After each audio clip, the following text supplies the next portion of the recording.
தூய திருமுழுக்கு யோவான் ஆலயம், கரையான் சாவடியிலிருந்து பிச்சை மணி. தந்தை, மகன், தூய ஆவியின் பெயராலே ஆமேன். இன்று இறைவசனங்கள் எசேக்கியேல் பிரிவு 18 இறை சொற்றொடர்கள் 5 முதல் 9 முடிய. ஒருவன் நேர்மையாளனாய் இருந்து நீதியையும் நேர்மையையும் கடைபிடித்தான். மலைமேல் உண்ணாமலும் இஸ்ரேல் வீட்டாரின் சிலைகளை நோக்கி தன் கண்களை திருப்பாமலும் பிறன் மனைவியை கரைப்படுத்தாமலும் தீட்டுள்ள பெண்ணை நெருங்காமலும் இருந்து அடுத்திருப்பவரை ஒடுக்காமலும் கொள்ளையிடாமலும் இருந்து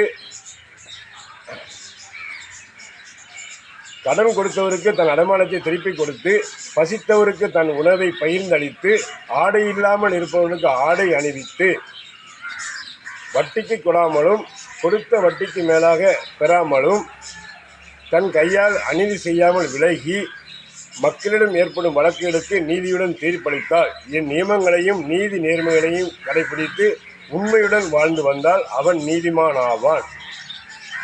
அவன் வாழ்வது உறுதி. ஆமேன். இயேசுவுக்கே புகழ், இயேசுவுக்கே நன்றி. மரியே வாழ்க.